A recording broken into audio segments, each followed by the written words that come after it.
Hello दोस्तों, स्वागत है फिर से एक नई वीडियो में आपका अपने यूट्यूब चैनल ज्ञानी गुरुकुल में। दोस्तों, इस वीडियो में हम टोटल 19 वीवीआई क्वेश्चन बताएंगे, ठीक है। तो वीडियो में आप लोग पूरा बने रहें, वीडियो स्किप ना करें।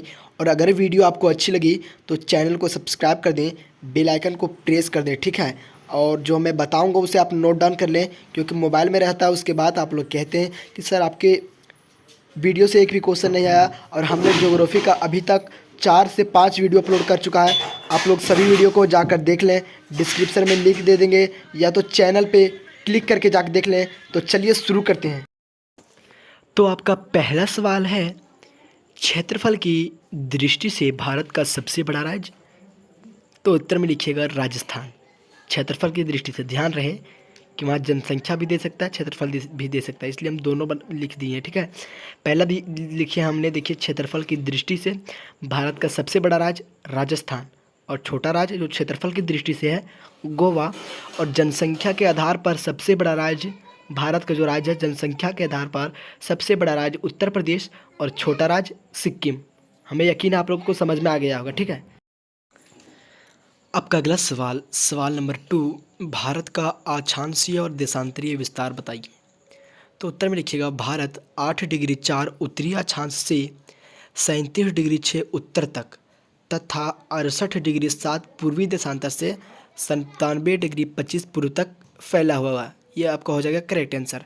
आपका अगला सवाल जो आपके सेट 1 और सेट 2 में पूछे हैं, और आपके जो क्वेश्चन बैंक है उसमें भी पूछे गए हैं। तो अपवाह तंत्र क्या है, यह क्वेश्चन आने की हम 100% गारंटी दे सकते हैं, ठीक है। देखिए हमने उत्तर में लिखा है, किसी नदी द्वारा एवं उसके समस्त सहायक नदियों द्वारा। समझिए पहले, किसी नदी द्वारा एवं उसके समस्त सहायक नदियों द्वारा किसी क्षेत्र के जल को अपवाहित करना या बहा कर ले जाना क्या कहलाता है, अपवाह तंत्र। आपका अगला सवाल, सवाल नंबर 4, भारत की जलवायु कैसी है। देखिए, अगर जलवायु आएगा तो जलवायु क्वेश्चन का आंसर भी हमने दूसरी वीडियो में बता दिया है। आप लोग सभी वीडियो देख लें। अगर नहीं देखते हैं और एग्ज़ाम देने जाएंगे उसके बाद आप लोग बोलिएगा सर आपके वीडियो से एक भी क्वेश्चन नहीं मिला। तो कैसे मिलेगा यार, वीडियो तो पूरा देखिए पहले, तब तो मिलेगा। अभी एक ही वीडियो देखोगे फिर जाओगे एग्ज़ाम देने और बोलोगे सर क्वेश्चन मिल भी नहीं करता है, तो कैसे मिलेगा। देखो पूरा वीडियो, ठीक है। देखिए भारत की जलवायु कैसी है, तो उत्तर में लिखिएगा मानसूनी या उसने कटिबंधीय मानसूनी। अगला सवाल, सवाल नंबर 5, अरावली पर्वत की सबसे ऊंची चोटी। तो गुरु शिखर 1722 मीटर ऊंचा। तो देखिए आपका अगला सवाल है, जल सांभर क्या है। तो उत्तर में लिखिएगा, जल संभर उस द्रोणी या क्षेत्र को कहा जाता है।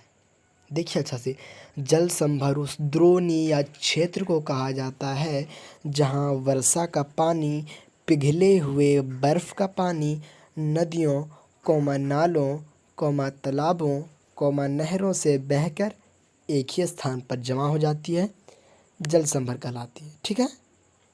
अगला सवाल है, विश्व में सर्वाधिक गहरे सागरीय गर्त का नाम क्या है। तो उत्तर में लिखिएगा मेरियाना गर्त, जो प्रशांत महासागर में है। बिल्कुल सटीक जवाब। हम किताब से नहीं छापे हैं बल्कि सिर्फ अपने भाषा में लिखे हैं, जल संभर।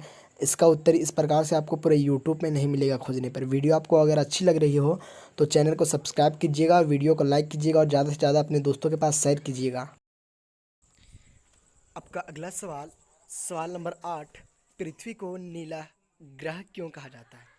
दोस्तों आप लोग सोच रहे होंगे कि आप इस क्वेश्चन को हर वीडियो में बता रहे हैं, क्योंकि इस क्वेश्चन इतना महत्वपूर्ण है ही कि मुझे बताना पड़ता ही है, ठीक है। पृथ्वी को नीला ग्रह क्यों कहा जाता है, और मैं इसलिए बता रहा हूँ क्योंकि आप लोगों का जो अधिकतर क्वेश्चन है ना, सेट 1 से पूछा जा रहा है। देखिए आप लोग इतिहास में पूछा गया सेट 1 से, पॉलिटिकल साइंस में सेट 1 से, इंग्लिश में भी सेट 1 से पूछा गया था, ठीक है। इसलिए मैं सेट 1 के जो अधिकतर क्वेश्चन है हम आपको बता रहे हैं, ठीक है। आपका अधिकतर क्वेश्चन सेट 1 से मैच करेगा, ठीक है। तो देखिए पृथ्वी को नीला ग्रह क्यों कहा जाता है, और जो आंसर मैं बताऊंगा पूरा सटीक बताऊंगा, ना किताबी भाषा में होगा, सिर्फ अपनी भाषा में होगा, अपनी ज़बान में होगा, खोखरा ज़बान में होगा, देहाती ज़बान में होगा, ठीक है। तो पृथ्वी एकमात्र ऐसा ग्रह है जिस पे जल पाया जाता है, ठीक है। पृथ्वी एकमात्र ऐसा ग्रह है जिस पे जल पाया जाता है। पृथ्वी के 3/4 हिस्सा अर्थात 71% भाग पर जल पाया जाता है, जबकि 29% भाग पर स्थल पाया जाता है। इसलिए पृथ्वी जल से घिरे होने के कारण अंतरिक्ष से देखने पर नीला दिखाई देता है। ठीक है, ऐसा इसलिए दिखाई देता है क्योंकि महासागरों के जल अपने ऊपर पड़ने वाले प्रकाश को परावर्तित करती है। क्या करती है? परावर्तित करती है। सटीक उत्तर। तो आपका अगला सवाल है, बांगर और खादर में अंतर बताइए। यह भी क्वेश्चन बहुत ही इंपॉर्टेंट है, आप इसे हल्के में ना लीजिएगा। तो बांगर लिख के डैश दीजिएगा। पहला में लिखिएगा, पुरानी जलोढ़ मिट्टी को हम बांगर कहते हैं। इसके मिट्टी के कण मोटे होते हैं। इसकी उर्वरा शक्ति खादर की तुलना में कम होती है। यह अनुपजाऊ होती है। ठीक है, खादर दे के डैश दीजिएगा। नई जलोढ़ मिट्टी को खादर कहते हैं। इसके मिट्टी के कण महीन होते हैं। इसकी उर्वरा शक्ति बांगर की तुलना में अधिक होते हैं। यह उपजाऊ होते हैं। आप इस तरह भी लिख सकते हो और बीच में लाइन खींच के एक तरफ बांगर एक तरफ खादर, उस तरह भी लिख सकते हो। दोनों तरफ सही है। ठीक है, जिस प्रकार आपका मन करे उस तरह लिख दीजिएगा। आपका अगला सवाल, सवाल नंबर 10, उपमहाद्वीप किसे कहते हैं? भारतीय उपमहाद्वीप में सम्मिलित देशों के नाम लिखिए। ठीक है, तो उत्तर लिखिएगा, वह स्थलीय भाग जो तीनों और महासागरों या समुद्र से घिरा हो तथा जिसका एक भौगोलिक सीमा या स्थल हो, उसे हम उपमहाद्वीप कहते हैं। ठीक है, और उसमें था भारतीय उपमहाद्वीप में सम्मिलित देशों के नाम लिखना था।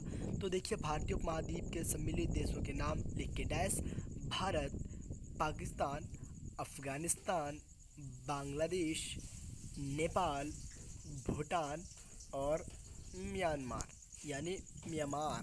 ठीक है, ये आपका करेक्ट आंसर हो जाएगा। आपका अगला सवाल है जो बहुत ही महत्वपूर्ण है और आपको यह क्वेश्चन आप आसानी से लिख सकते हो क्योंकि आप इसके बारे में कुछ तो जानते हैं। नदियों के 5 महत्व को लिखिए। तो उत्तर में लिखिएगा, नदियों के 5 महत्व निम्नलिखित था। आपको कुछ आवाज़ें आ रही होगी, मैं घर में वीडियो बना रहा हूँ और घर में जो है ना बहुत सारी गर्मियाँ हैं, मैं इसलिए फ़ैन को चालू किया हूँ। फ़ैन की वजह से आपको हल्की आवाज़ आ रही होगी हवा की। ठीक है, तो आप मेरी आवाज़ से आप उतना हैंडल कर लीजिएगा। ठीक है, पहला में लिखा है, नदियों के पानी से विद्युत पैदा की जा सकती है। नदियों के पानी से जो है ना करंट पैदा किया जा सकता है। दूसरा, नदियों के पानी से दूर दराज के इलाकों में भी पानी पहुंचाया जा सकता है तथा सूखे क्षेत्रों की सिंचाई की जा सकती है। ठीक है, तीसरा, इनसे मनोरंजन मतलब खुशी के लिए, आनंद के लिए, मनोरंजन के लिए नौकायन तथा मछली पालन किया जा सकता है। चौथा, इनसे आसपास के फैक्ट्रियों, कारखानों, उद्योगों में भी पानी पहुंचाया जा सकता है। इसलिए आप लोग देखते होंगे कि अधिकतर फैक्ट्री और कारखाने जो है ना नदी के किनारे लगाए जाते हैं। देखते हैं कि नहीं देखते हैं? नदी के किनारे जो है अधिकतर फैक्ट्री, कारखाने, उद्योग भी लगाए जाते हैं। ठीक है, इनसे अतिरिक्त जल को रोककर बाढ़ पर रोक लगाया जा सकता है। ठीक है, महत्वपूर्ण क्वेश्चन है। आपका अगला सवाल, सवाल नंबर 12, हिमालय से निकलने वाली नदियों की 3 विशेषता बताइए। ठीक है, तो उत्तर में लिखिएगा, हिमालय की नदियाँ 12मासी होती है, अर्थात इसमें वर्ष के 12 महीने जल प्रवाहित होते रहते हैं। दूसरा पॉइंट में क्या लिखिएगा, देखिए, हिमालय की नदियाँ जो होती है ना, पर्वतों से नीचे उतरते समय भी आकार की घाटियाँ, कौन से आकार की? भी आकार की घाटियाँ, जलप्रपात, गोखुर झील, डेल्टा इत्यादि बनाते हैं। तीसरा पॉइंट में, हिमालय की नदियाँ के मार्ग टेढ़े मेढ़े हैं। यह लंबी दूरी तय करती है। जब टेढ़ा मेढ़ा रहेगा तो लंबी दूरी तय कर भी करेगा ना, हाँ तय करती है। साथ ही यह नदियाँ अपने मार्ग बदलती रहती है। आपका अगला सवाल, पारिस्थितिकी से आप क्या समझते हैं? तो उत्तर में लिखिएगा, हमारे पर्यावरण में पाए जाने वाले समस्त पेड़ पौधे एवं समस्त जीव जंतु आपस में अंतःक्रिया करके एक जटिल तंत्र का निर्माण करती है जो उन्हें जीवन यापन एवं अनुकूलन के योग बनाती है। पारिस्थितिकी कहा जाता है। दोस्तों, इस वीडियो में हमने आपको 13 महत्वपूर्ण क्वेश्चन बताए हैं और अगर आपको 5 नंबर वाला वीडियो चाहिए तो डिस्क्रिप्शन में लिंक दे दूंगा, बना दिया पहले से, उसे आप जाकर देख लीजिए। उसमें सिर्फ 5 नंबर वाला क्वेश्चन का आंसर दिया गया है, बहुत ही सरल भाषा में। ठीक है, आप उसे जाकर देख लीजिएगा। और दोस्तों, यह मैं रात के 10:30 बजे बना रहा हूँ। जैसे कि हमने पहले आपको बता दिया कि बहुत ज़्यादा गर्मी है, इसलिए हमने फ़ैन को चालू किया और आपको आवाज़ आ रही होगी। अभी रात के 10 बज रहे हैं। ठीक है, तो आपका भी फ़र्ज़ बनता है कि एक लाइक और सब्सक्राइब कर दें। हम आपके लिए इतना मेहनत करते हैं, आप हमारे लिए लाइक और सब्सक्राइब नहीं कर सकते? कोशिश करने वालों की कभी हार नहीं होती। अजी कोशिश करने वालों की कभी हार नहीं होती और कोशिश किए बिना किन्हीं की जय जयकार नहीं होती। दोस्तों, अगर आपको सबसे सरल, आसान, सुसाध्य भाषा में 12th क्लास की नोट्स चाहिए तो आप ज़्यादा से ज़्यादा मात्रा में कमेंट करें कि सर हमें नोट्स चाहिए, इन सब्जेक्ट का नोट्स चाहिए। और हम आप लोगों को एक भाषा सिखाना चाहेंगे। भाषा के पहले आप लोग सुनिए।